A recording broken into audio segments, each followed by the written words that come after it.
Hello, my name is Joe Reyes, and I'm going to be presenting the first part of this presentation. My partner, Keith Joseph, is going to present the second part, and we're going to be presenting on Chapter 14, Counseling African Americans. All right, and I'd like to start off with some African American statistics.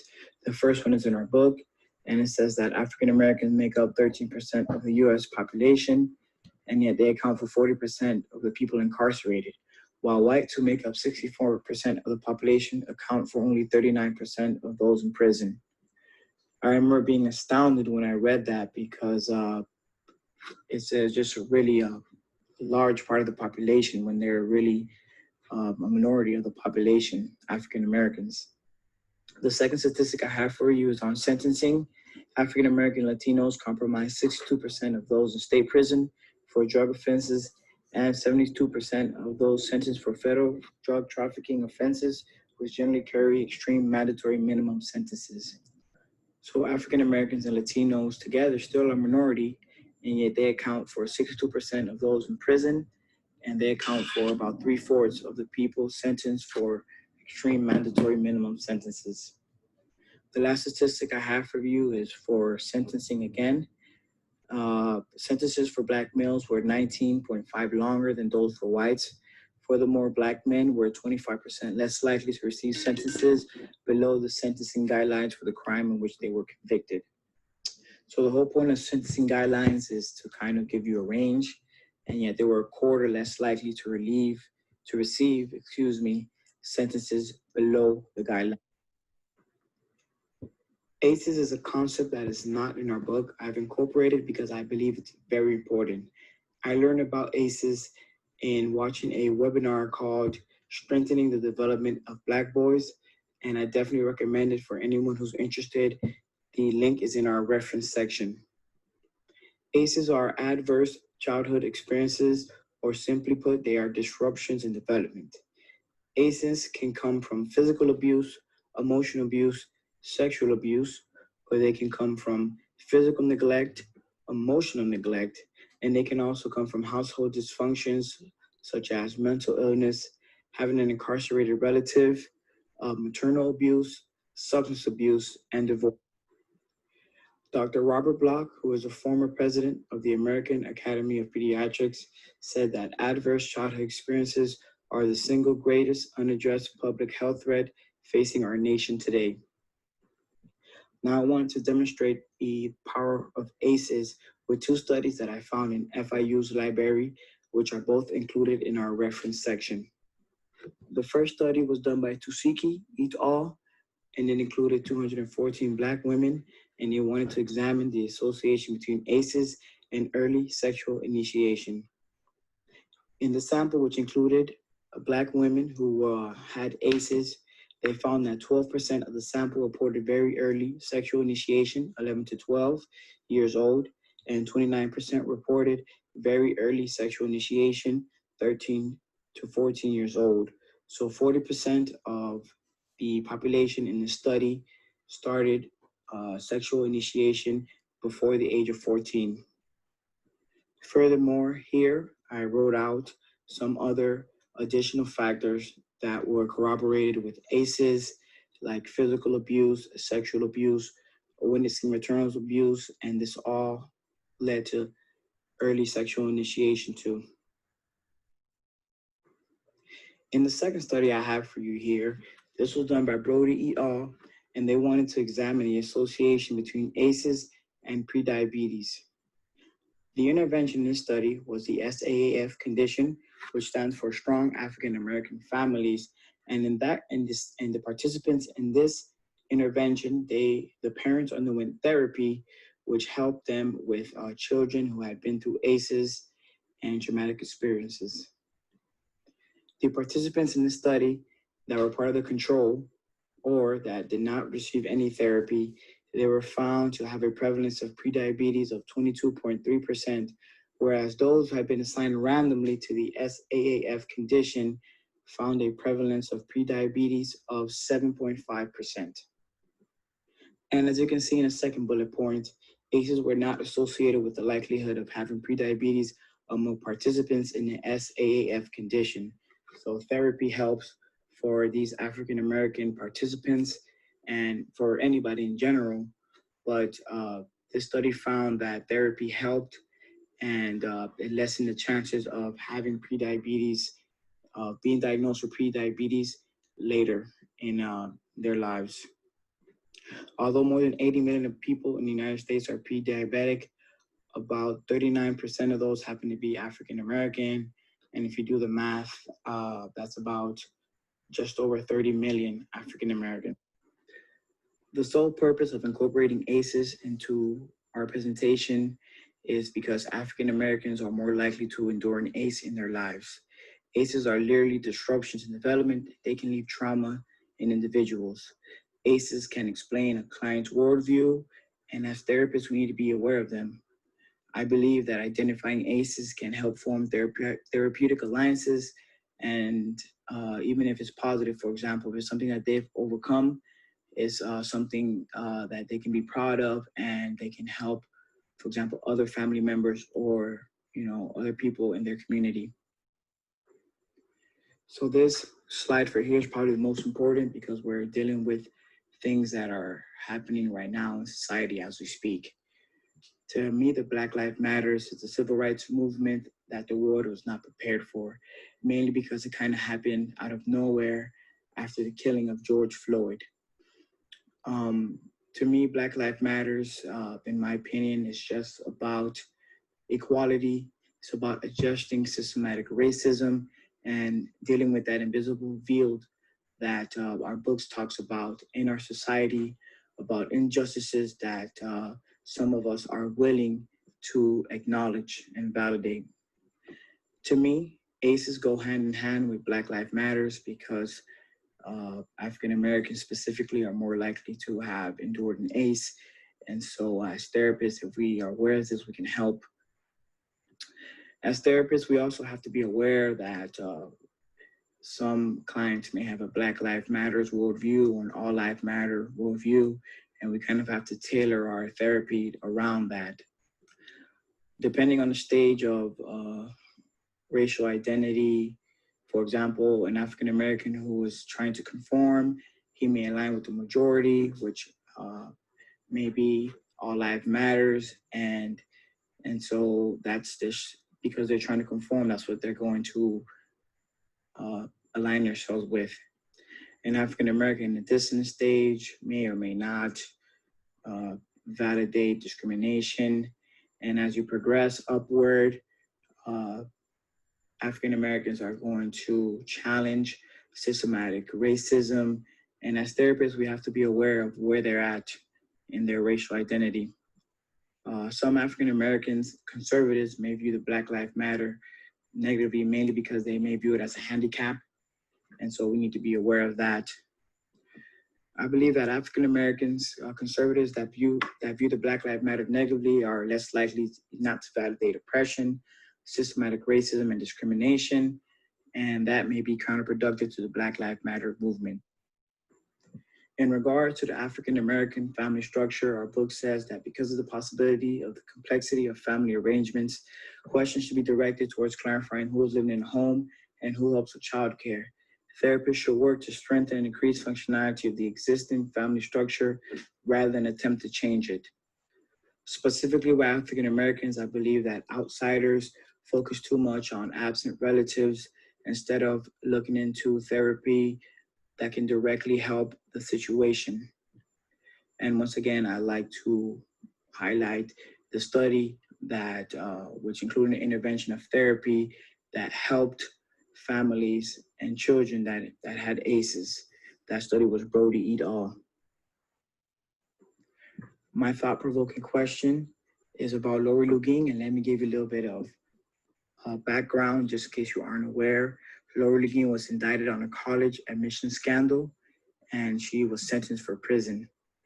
And my thought-provoking question is, are there any other explanations for why Lori Lugin was able to choose a prison of her choice besides white privilege?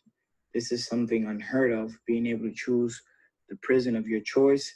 And so I leave the question to you. The second part of the presentation is going to be presented by Keith. Thank you. I'll take it from here. Now, the book gives the example of Michael, a 19-year-old Black man who is brought into counseling by his aunt Gloria.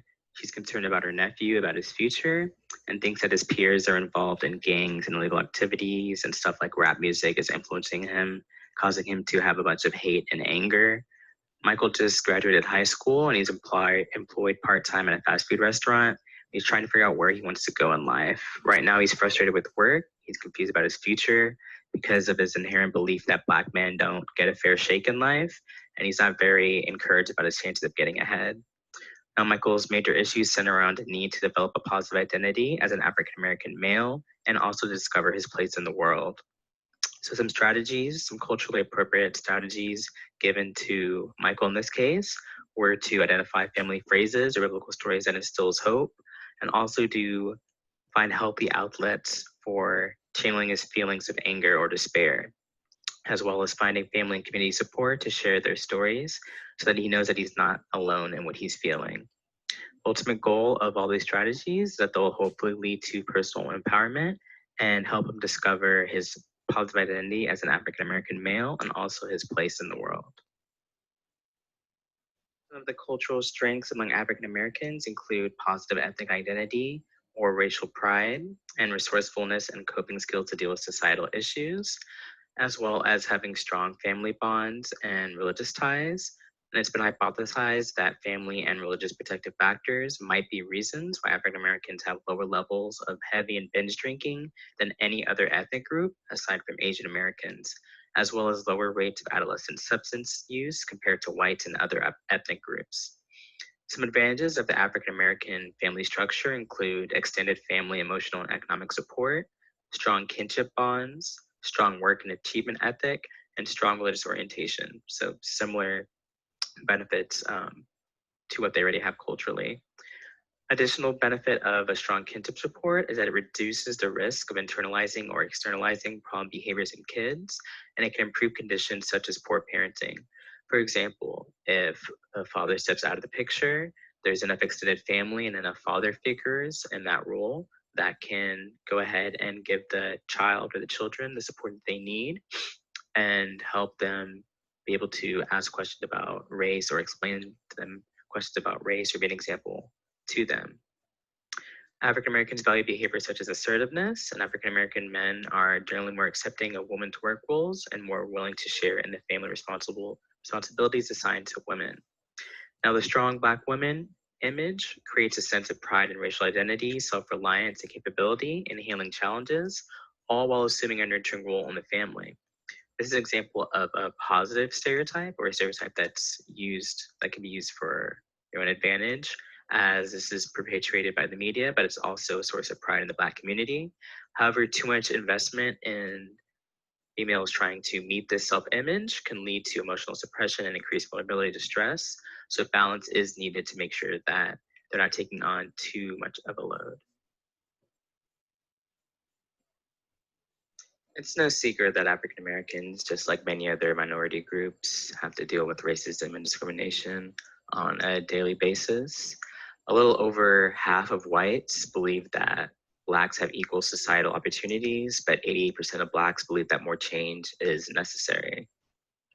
A study by Bertrand and Willanathan found that resumes with either African American or white sounding names, for example, Lakeisha and Jamal versus Emily and Greg, sent to help wanted ads received a different response.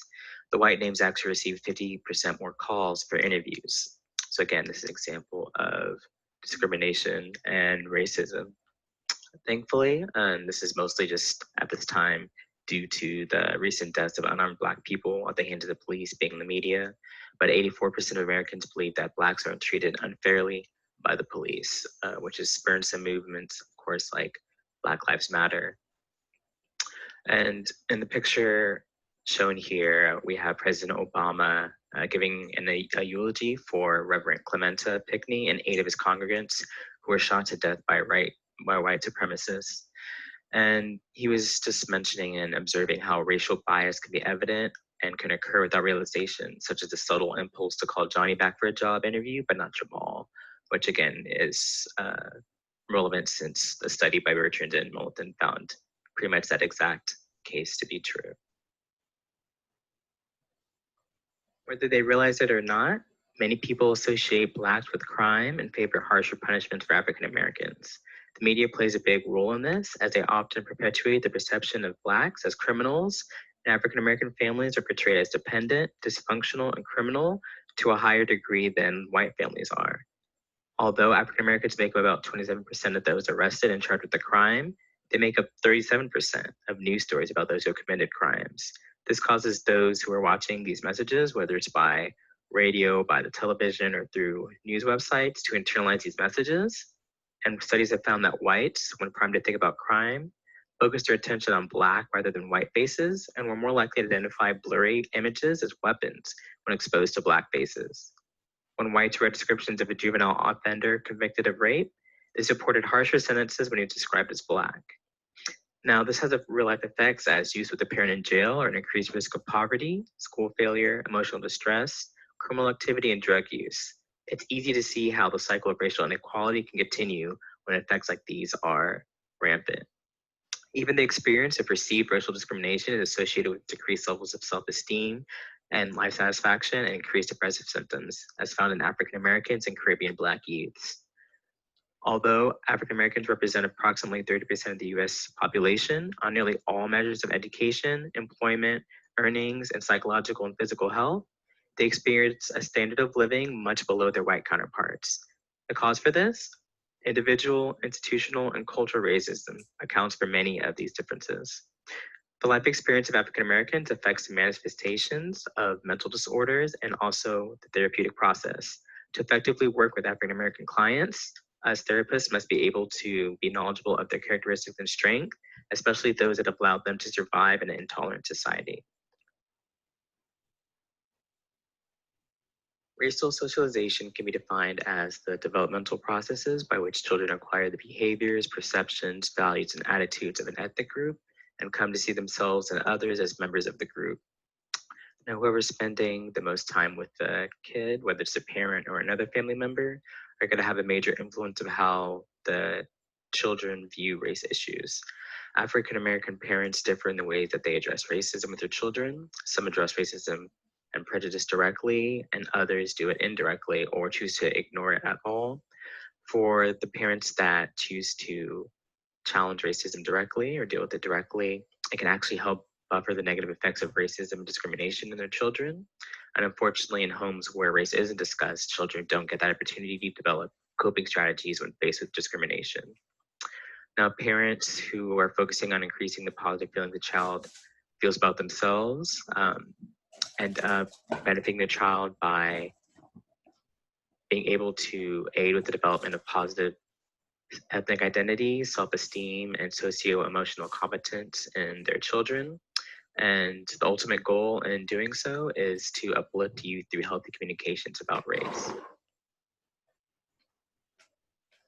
Implications from what we've learned are that therapists need to be cognizant of their own racial attitudes and be ready to address mistrust from African American clients about being viewed simply as a stereotype. James described 4 interactive factors that should be considered in working with African American clients: racial oppression, possible influence of African American culture and tradition on the client's behavior, the degree to which the client has adopted majority cultural values, and the client's personal experience. Now, the therapist's job is to help the client understand the effects of these experiences and allow this understanding to guide conscious, growth producing choices. Of course, the first few therapy sessions are critical in determining if a client will return, as African Americans do have a high rate of therapy termination, which often reflects in a counselor's inability to establish an effective therapeutic alliance straight off the bat. Now, discussing issues early on and directly, being open, authentic, and empathetic can help build this therapeutic alliance, as well as determining where in their racial identity a client is. The goals are to put the client at ease while remaining open-minded and discussing what goals the client has, identifying positive assets available to the client, and examining issues around racial identity. These are all great steps that therapists can take to help maximize the chance of creating a strong therapeutic relationship with their client. The final question for you is, what purpose does discrimination and racism serve on each of personal, family, group, national, and global scale.